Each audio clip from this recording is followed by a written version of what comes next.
Mesdames et messieurs, bonjour et bienvenue pour cette nouvelle édition de Midi au Caire pour ce dimanche, le 22 janvier 2023. On commence notre sélection avec cette information. Le président de la République, Abdel Fattah el-Sisi, a enjoint de suivre les activités de plaidoirie du ministère de Waqf et fondé de grandes mosquées appartenant à la République et pour améliorer les activités de plaidoirie et de récitateurs du noble Coran.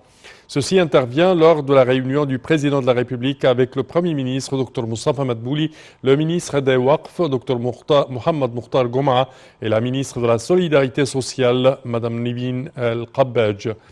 Le président Sisi a également donné ses directives d'augmenter le taux de récompense pour le concours international du Coran, de récitation du Coran, qui sera organisé par le ministère des Waqf au cours du mois prochain, avec une large participation de différents pays du monde entier.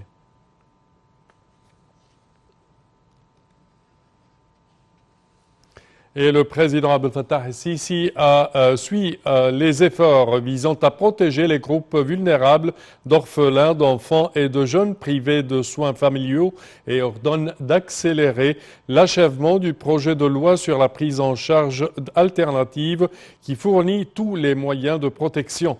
Le président Abdel Fattah el-Sisi s'est réuni avec le Premier ministre, Dr Moustapha Madbouli, et la ministre de la Solidarité sociale, Nivine El-Qabbaj. Et pour plus de détails, voici un compte rendu. Le président Abdel Fattah el-Sisi s'est réuni avec le Premier ministre, Moustapha Madbouli, et la ministre de la Solidarité sociale, Nivine El-Qabbaj. Le porte-parole officiel de la présidence de la République a déclaré que la réunion a porté sur le suivi des programmes de protection des groupes vulnérables, en particulier les orphelins et les enfants privés de soins familiaux. Le chef de l'État a chargé d'accélérer l'achèvement du projet de loi sur la prise en charge alternative qui prévoit tous les moyens de protection pour les groupes les plus vulnérables, soulignant l'importance que toutes les parties concernées, y compris les ministères et les associations civiles, concentrent leurs efforts sur la fourniture de tous les moyens de soins pour fournir un soutien et une protection intégrée pour les enfants orphelins et la maximisation et le développement de leurs capacités et des soins institutionnels. Le président el-Sisi a également ordonné que tous les aspects du soutien soient fournis pour soutenir les droits des personnes déterminées tels que l'intégration communautaire, les établissements d'enseignement, le travail et le transport.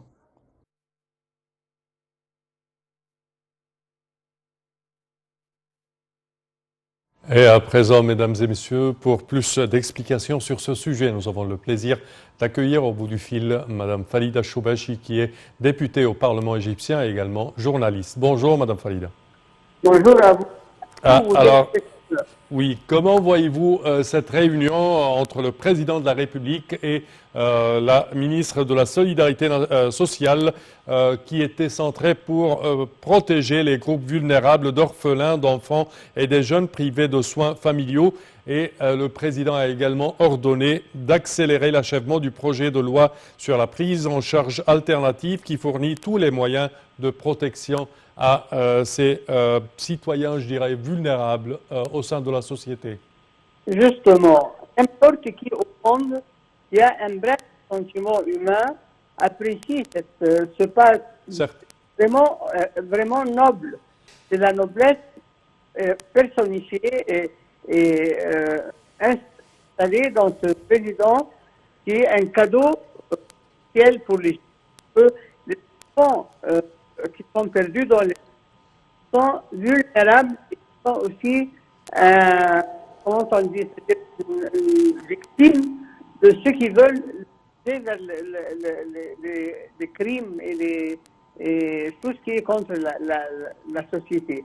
Alors que le fait de les soigner maintenant va ajouter à l'Égypte. Il ne va pas lui prendre quelque chose, lui voler quelque chose. Il va au contraire profiter à l'Égypte et plus on n'aura pas de plus on se débarrasse de tout, c'est-à-dire des enfants de la rue, des enfants orphelins qui sont jetés comme ça, sont quand même ils vont grandir avec des complexes horribles. Alors là, le président veut assainir la société égyptienne et assainir l'Égypte des maux qu'il a hérités des années précédentes. Et moi, je suis très optimiste et je vois que c'est quelque chose qu'on ne peut que louer.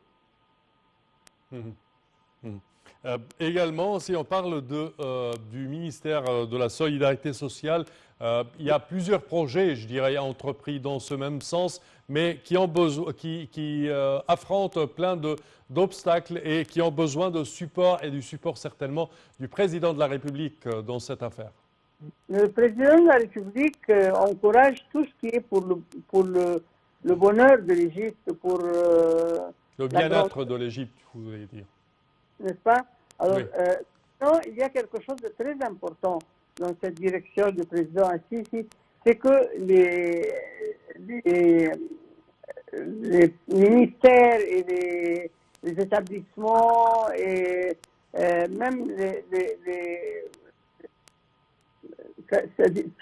tout ce qui fait Les organes du gouvernement, vous voudrez dire. concertation entre eux, et ça c'est très bien parce que plus on discute, plus on trouve des solutions, plus on va de solution à solution, on va d'un pas à un autre pas plus important. Et ça, c'est très important parce que la concertation entre les ministères et les établissements gouvernementaux et civils, ça, c'est très bien pour notre pays. Parfait. Madame Falida Choubachi, je tiens à vous remercier de vos explications. Merci à vous. Je répète que vous êtes députée au Parlement égyptien, également journaliste. Merci à vous. Et nous enchaînons, chers téléspectateurs, avec cette information. Le président Abdel Fattah el-Sisi a effectué une visite d'inspection des projets de construction de routes et d'axes routiers au gouvernorat de Giza. Ces axes routiers au nouveau gouvernorat de Giza constitueraient des artères de vie et de nouvelles routes axiales qui visent à faciliter le trafic et à réduire le temps de circulation et les distances et à lier le gouvernorat de Giza au gouvernorat avoisinant. Et pour plus de détails, mesdames et messieurs, voici un compte-rendu. Le président Abdel Fattah el-Sisi a visité les projets de routes et d'axes routiers dans le gouvernorat de Giza, en particulier l'axe du lieutenant-général Kamel Amir, qui est considéré comme une nouvelle artère au sein du gouvernorat et un axe transversal qui relie la périphérique Mounib à celui de Waré. Cette nouvelle a été rapportée par le porte-parole de la présidence, l'ambassadeur Bassem Rodzi, qui a ajouté que les nouveaux axes de Giza représentaient des artères vitales qui contribuent à faciliter la circulation, à raccourcir le temps et la distance dans le gouvernorat et à le relier au gouvernorat voisin. Ces nouveaux axes s'inscrivent également dans le cadre du plan national d'axes et de routes établi dans tous les gouvernorats de la République pour aider à accélérer et augmenter le rythme de la croissance économique, conformément à la stratégie de développement durable du pays. Et le ministre de l'Intérieur, le général Mahmoud Tawfiq, accompagné de membres du Conseil suprême de la police, s'est rendu hier au palais présidentiel à Abdine pour enregistrer un mot de remerciement et d'appréciation au président Abdel Fattah el-Sisi, et ce dans le cadre de la célébration de la journée de la police égyptienne pour l'année 2023. Dans son allocution, le ministre de l'Intérieur a exprimé ses meilleurs vœux au président de la République, lui souhaitant la bonne santé et la réussite.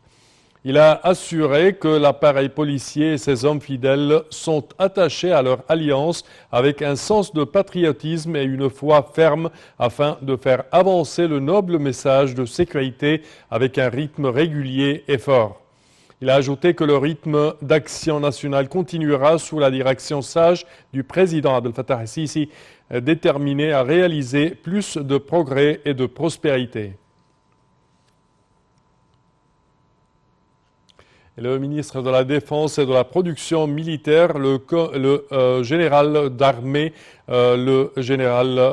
Mohamed Zaki, a effectué une tournée d'inspection à l'Académie militaire accompagné du chef d'état-major, le général de corps d'armée Oussama Askar et un nombre de hauts gradés de l'armée égyptienne. Le général d'armée Mohamed Zaki a rencontré les nouveaux cadets et leurs familles qui sont venus les voir à l'académie militaire. Il leur a transmis l'appréciation du commandant suprême des forces armées, le président Abdel Fattah el-Sisi. Le ministre de la Défense a remercié la famille égyptienne qui assume une responsabilité sociale majeure dans la formation de générations capables de travailler et de se sacrifier pour l'amour de la patrie.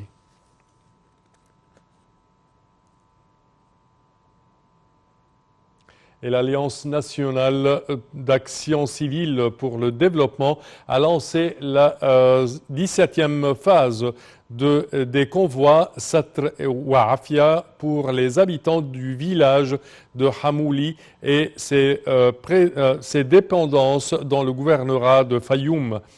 Les convois offrent divers services aux citoyens, comprenant un convoi médical incluant des spécialités.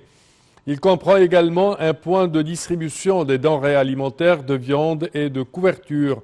Le convoi contribue au financement de certains projets et a aidé à la construction d'autres projets pour les habitants du Fayoum, ainsi qu'une aide au remboursement de certaines dettes des femmes endettées.